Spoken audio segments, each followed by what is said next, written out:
नमस्कार सर्वांना. मी आशा अंभोरे, जिल्हा परिषद केंद्रीय प्राथमिक शाळा पंढरपूर, आपणा सर्वांचे माहिती सदरमध्ये मनपूर्वक स्वागत करते. आजचा माहिती सदरचा विषय आहे भारतरत्न डॉक्टर बाबासाहेब आंबेडकर यांचा जीवन परिचय. डॉक्टर भीमराव आंबेडकर यांचा जन्म 14 एप्रिल 1891 मध्ये मध्य प्रदेशमधील इंदोरजवळ असलेल्या महू या गावात झाला. त्यांच्या वडिलांचे नाव रामजी मालोजी सपकाळ व आईचे नाव भीमाबाई होते. ज्यावेळी आंबेडकरांचा जन्म झाला तेव्हा त्यांचे वडील भारतीय सेनेमध्ये सुभेदार होते. आंबेडकरांच्या जन्माच्या 3 वर्षानंतर त्यांचे वडील रामजी मालोजी सपकाळ रिटायर झाले. यानंतर ते पूर्ण परिवारासह महाराष्ट्रातील साताऱ्यात येऊन गेले. भीमराव आंबेडकर हे त्यांच्या आईवडिलांचे 14वे शेवटचे संतान होते. आपल्या परिवारात सर्वात लहान असल्याने आंबेडकर सर्वांचे आवडते होते. त्यांच्या परिवाराचं मूळ गाव रत्नागिरी जिल्ह्यातील अंबवडे हे होय. त्यांचा जन्म महार जातीमध्ये झाला असल्याने त्यांना समाजात खूप हाल अपेष्टा सहन कराव्या लागल्या.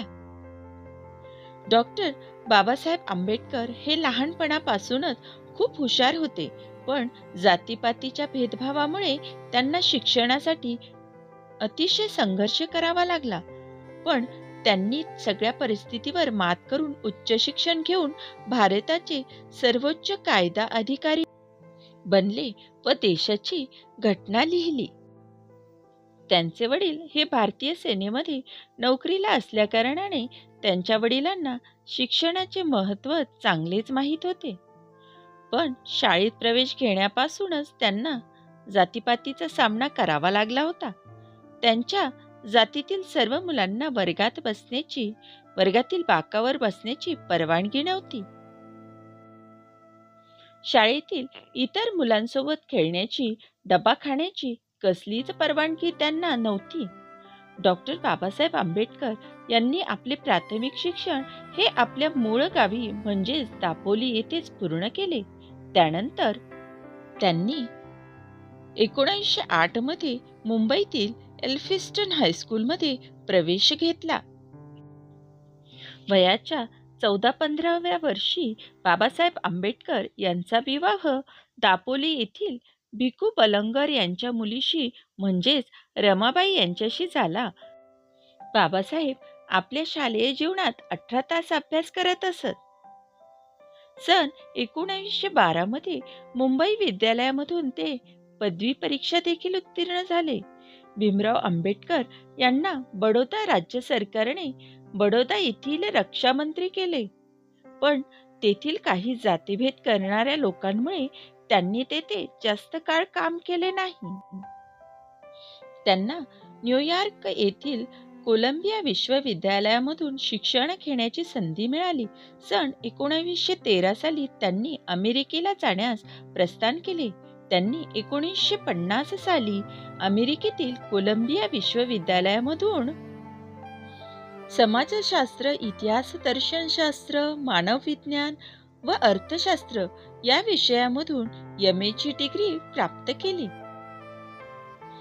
तेथेच राहून त्यांनी प्राचीन भारताचे वाणिज्य या विषयावर बरेच संशोधन केले.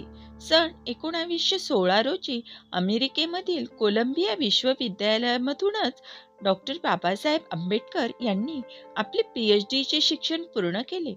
अमेरिकेतून भारतात परत आल्यानंतर त्यांनी बडोदा राज्य सरकार अंतर्गत बरीच कामे देखील केली, पण जातीपातीच्या भेदभावामुळे बराच काळ त्यांनी काम केले नाही.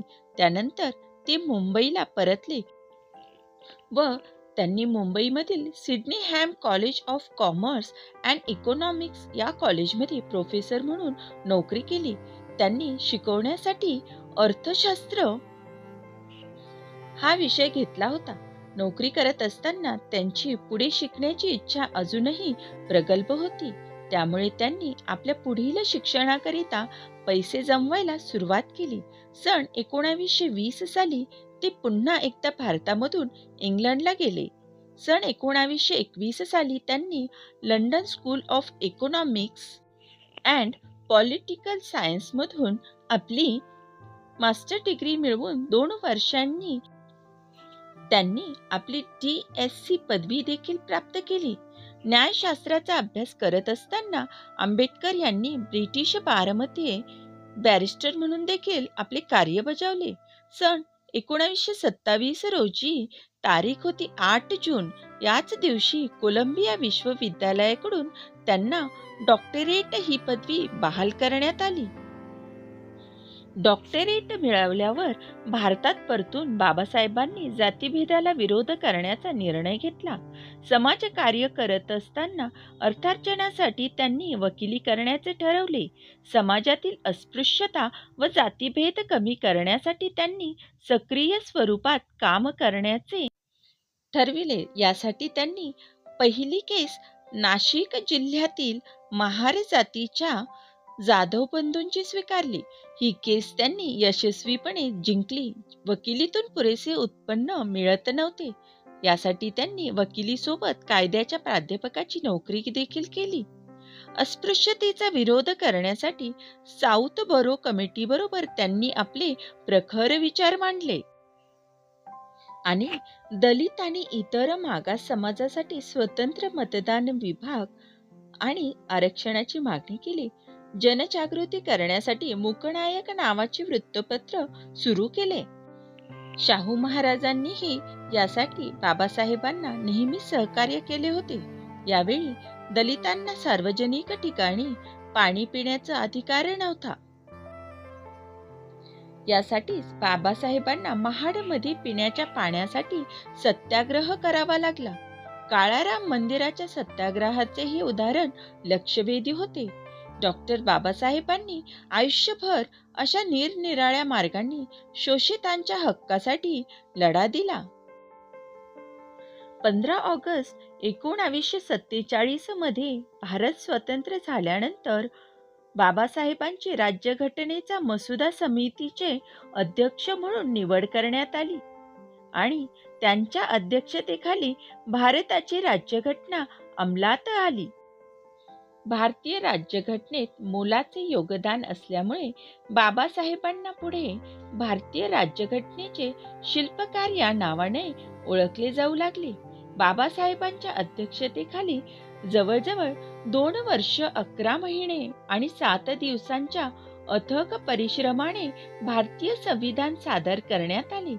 तत्कालीन राष्ट्रपती राजेंद्र प्रसाद यांच्याकडे संविधान सुपूर्द करण्यात आले होते. भारतीय संविधानात भारतातील सर्व नागरिकांना धर्म स्वातंत्र्याचा अधिकार देण्यात आला. अस्पृश्यतेला नष्ट केले आणि दलितांसोबतच महिलांनाही समान अधिकार मिळवून देण्यात आला. 1950 साली बाबासाहेब एका बौद्ध संमेलनात सहभागी होण्यासाठी श्रीलंकेला गेले होते. त्या ठिकाणी संमेलनात झालेल्या बौद्ध धर्माच्या विचारांनी ते इतके प्रेरित झाले की त्यांनी पुढे स्वतः बौद्ध धर्म स्वीकारण्याचा निर्णय घेतला. डॉक्टर बाबासाहेबांची साहित्य संपदा विपुल आहे. डॉक्टर बाबासाहेब आंबेडकर यांची माहिती आणि लिखाण असलेल्या या ग्रंथसंपदेमधून आजही ते विचारांच्या माध्यमातून समाजाला प्रबोधन करत आहेत. 6 डिसेंबर 1956 रोजी दीर्घ आजारामुळे दिल्लीतील आपल्या निवासस्थानी त्यांनी अखेरचा श्वास घेतला. स्वतंत्र भारताचे पहिले कायदा मंत्री, भारतीय संविधानाचे शिल्पकार, भारतीय न्यायशास्त्रज्ञ, अर्थशास्त्रज्ञ, राजनीतितज्ञ, तत्त्वज्ञ, समाजसुधारक, पत्रकार, वकील, दलित बौद्ध चळवळीचे प्रेरणास्थान, महामानव भारतरत्न डॉक्टर बाबासाहेब आंबेडकर यांना कोटी कोटी वंदन. तर आज आपण भारतरत्न डॉक्टर बाबासाहेब आंबेडकर यांचा जीवन परिचय थोडक्यात जाणून घेतला. अशाच एका नवीन माहितीसह पुन्हा भेटूया. धन्यवाद.